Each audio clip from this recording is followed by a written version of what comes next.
Welcome back to my channel for today's video about Pluto. This is a series of videos about the outer planets and where they are, what are they doing, what does that mean for you, why should you care? I did do an introduction to this series, which you could go and check out here if you haven't seen it already.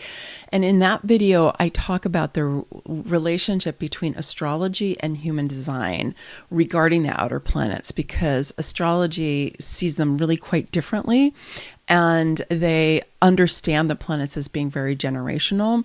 And while I think that that's also true, in human design, we focus more on the specific gates. So that's what we're going to focus on today. Okay, let's get started.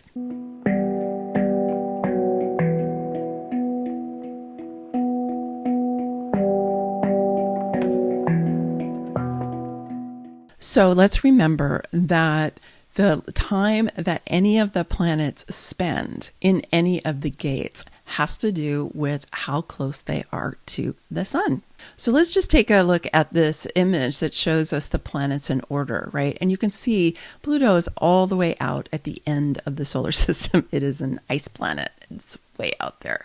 And it takes a very long time for it to go around the sun. And then as we come inward, the orbits are shorter and shorter and shorter and closer and closer and closer, right? They're not as long. And so that's why the amount of time that any of the planets spend in the gates is very dependent on where they are in the solar system. So let's take a look at this image of the mandala. So what the mandala shows us is the order of the gates and the planets all moving counterclockwise around the mandala.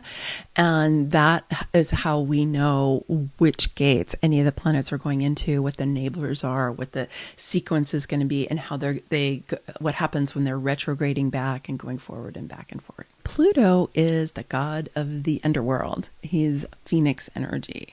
Is very intense. It's kind of like the Inanna energy of going down into the underworld and, learning whatever it is we need to learn, whatever lesson there is, whatever it is. Usually we have to drop a bunch of stuff away, right? It's usually just like, you got to let go of something so that something new can emerge, right? Because what does the phoenix do? It burns up, right? And then it recreates itself. It burns up and recreates itself.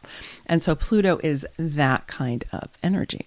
So this image shows what the cycle is that Pluto is in right now. It's a 6-year cycle that started in 2019 and goes all the way to 2025, when for the most part, Pluto is in the 61 and then in the 60. As I said, there is some retrograding here and there, but for the vast majority of the time, first Pluto is in the 60 and then in the 61. You can see here as we zoom in on the mandala where those two gates are, right? And on either side of it are the places where Pluto might be retrograding, depending on, how things are sequencing. But you can see here's the 60 and the 61. So Pluto spent about 2.5 years in the gate 61 and then about 3 years in the gate 60, as I said, with a few back and forths here. So we've been having 6 years, at least, actually longer, in the knowing circuit. So the 61 is right here. It's the gate of wonder in quantum human design, which I love. And it is where we plug directly into superconsciousness. Right? It's where we're getting downloads from that creative intelligence of the universe that's coming in. This is where we get insights, we get possibilities and potentials that are really different. They don't fit in. They can be activating or upsetting to some people because they are very different, very out of the box. But they're also very helpful for us during a time when a lot of the systems around us are breaking apart and falling down. And we realize that we have to do something really different than we've been before. We're coming to the end of the time when we can go on extracting as much as we want from the planet, every single aspect of the planet, and actually from people as well. We're running headlong into not such a great thing. Let me just put it that way. And so we're getting that the systems really need to change. And of course, it's very turbulent, right? We can feel this. It's turbulent. And we see this in the political sphere, the economic sphere, the educational sphere, the relationship sphere, right? The natural living world. We see it all over. So our ability to receive divine guidance from super consciousness about what to do, given that this is the situation that we're in, is highly beneficial to us.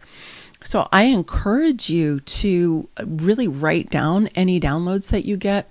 To get and to take them seriously. When I talk to people, and if they have a lot of the knowing circuit defined in their chart, I'll often ask them, do you realize how intuitive you are? What do you do? And especially if the knowing circuit, because the knowing circuit's kind of known for the downloads. I'm like, what do you do with those? And I'm like, I don't really know what to do with them. Maybe I'll write them in my journal. Maybe I just, I doubt them, so I discard them. And this is an indicator of how much our left brain dominance, which Western culture has conditioned us into, has made us atrophy or reject or distrust all of these other intelligences that we have, right? This strong intuition and this creativity that we have with the right brain as well, which is what Neptune is lighting up right now, right? It's like we don't know how to take that in and believe it and work with it. So Pluto was like, hey, here is some really important guidance for you. Are you bringing it in? What are you doing with it? Right? And then Pluto moves into the gate 60 in January of 2022. Okay, so 3 years later. And the 60 is acceptance in traditional human design or conservation in quantum human design. So this is a really important part in the chart. It's down on the root center. So we go all the way from the head down to the root, but they're both in the knowing circuit. So we've got this divine guidance coming in, splitting off, going through the knowing circuit, and then coming back up through the central channel. And it's at the root where the 60 is that is deciding what of all of these insights, this leading edge information, this potentially freaky genius downloads that we're getting, right? Which of them are important? Which of them are useful to us? Which of them do we want to take actions on now? And which of them are maybe, for 100 years from now? Which of them are for somebody else? Which of them are just strange mutations, we don't need four-headed frogs, right? That we're just not going to use, right? And so we have to be able to sort through that. But just because something is really leading edge doesn't necessarily mean it's for now or it's forever, because it's mutative. It brings change. And so we're always kind of sorting through and deciding, is this useful or isn't it? What are we going to do with that? But then it initiates sending that information and that understanding and that guidance up through the central channel, up to the throat, where it gets to be expressed through that gate 8 in the knowing circuit. So it has a very important role in terms of discerning what's really of value. And it's just interesting because Pluto's kind of going back and forth between the 60 and the 61. It's kind of like, okay, here's some really, out of the box, expansive perspectives you've never thought of before that are coming in. And then what's useful? What part of this do you want to keep? What part of it do you want to take and actually send up to be expressed out into the world? And Pluto is the one, remember, who is basically, are you going to get this now? Because the message is really strong between the 60 and the 61 and that knowing circuit. And get this. Whenever Pluto does eventually leave the 60 and move on, he's going to be moving through 7 gates that are non-logical until he gets to the next logical gate, which is the gate 63. He's going to move through 7 gates. Now, some of them are tribal, some of them are sensing, but none of them are in the logic circuit, which means Pluto is really inviting us, encouraging us, kicking our butts, really, to be saying, how about all of the other ways of being? What about all of the other intelligences that you have that you haven't been paying attention to, that you haven't been giving your life force to, that you haven't been allowing to enrich your life, right? Because of this left brain dominance that too many of us have. So let's just pause for a moment and think about this time period, right? We started in January 2019. And what happened a year later? The pandemic. And then we were in a pandemic for 2 to 3 years. And think about that for yourself. Like, what were you receiving? And how were you responding to what you were receiving? Because a lot of really different ideas came up during the pandemic. There was a lot of conflict about perspectives. People had really radically and opposed points of view. And sometimes people got really vicious with each other about it, right? It was very turbulent and intense. And what were you doing during that time? Were you receiving divine guidance? Were you acting on your divine guidance? Were you deciding what was useful to you? Or were you kind of retreating into a fear state? Or were you moving out into a left brain way of understanding what was going on, which a lot of people did with science, and they said, follow the science. And I'm not here to say that left brain knowledge and understanding and science doesn't have a role. I think it has an absolutely vital role. But if you say follow the science, you're giving science a kind of consciousness it actually doesn't have. Science doesn't lead. It doesn't tell you what to do. It tests things. It has a hypothesis, and then it tests things, and then it comes up, this is what we found. It has findings, right? This is what we found. It's people who decide what to do with that information. It's not science that does that. So it was a kind of funny thing that was going on because some people were completely into science. People had different versions of science that they were saying was true. And some people were rejecting science. It's fascinating, right? To just look at what people were doing. Where were they searching for viable information? Where were we looking for the truth that we needed, right? And so think about that for yourself. Where were you looking for that in your own life? What was your response to that? Then we pop into the gate 60 in 2022, January 2022, and still in the pandemic, right? All the way through 2022. We still, kind of eased towards the end of the year. And in 2023, we were really learning to live with COVID globally, I think, as well as locally. But this is a good time to be sorting through what is it that you decided to give your attention, your belief, your life force energy to. How did the pandemic influence you and your family, your work in the world, your relationships, your sense of self, your sense of possibility? What happened during that time? This is a great inquiry for you to go back and look, because you're going to have the support of Pluto lighting up that gate 60 at least through January 2025, and actually longer than that. And then even when he is moving back and forth, he's in the gate of imagination, the 41, which is also on the root center, and it's in the sensing circuit, and it's highly creative, it's experiential, it's embodied, it's expansive. So we're not moving into logic, okay? We're still in a very highly intuitive and in creative place in the 41. And so after having brought in this guidance from superconsciousness, having sorted through what we thought was useful, then we're going to emerge out into the gate of imagination.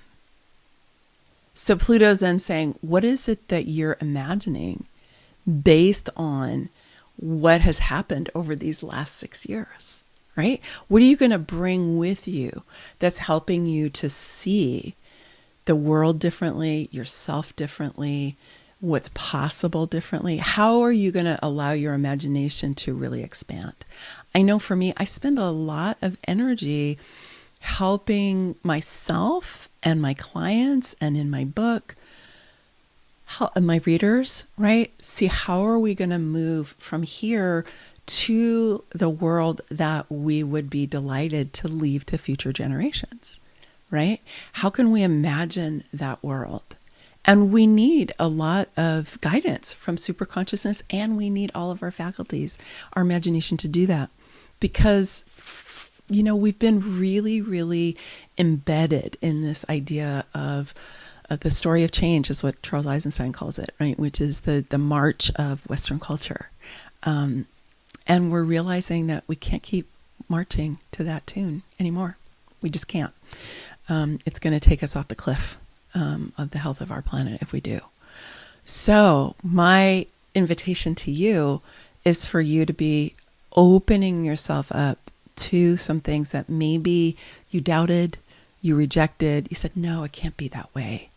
You use your authority to see, could that possibly be true? Tuning into that, maybe experimenting with that, sorting through, and then using your imagination to begin to bring at least into images, thought forms, possibilities. Of course, you can paint or draw as well as write and contemplate.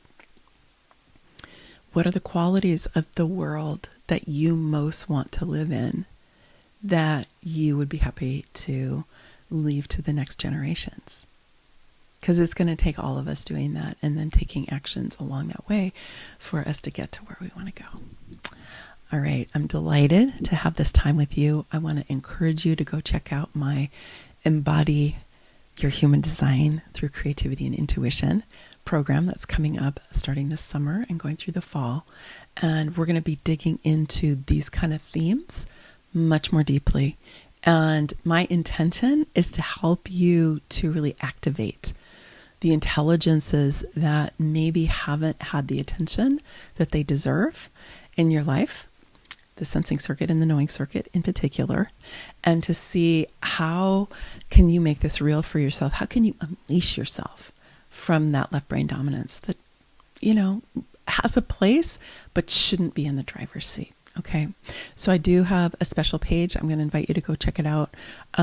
It's just an advanced notice page, so you can get a flavor of it. You can let me know if you want to find out more about it as we move forward into the events that will lead up to that program later in June and in early July. Okay.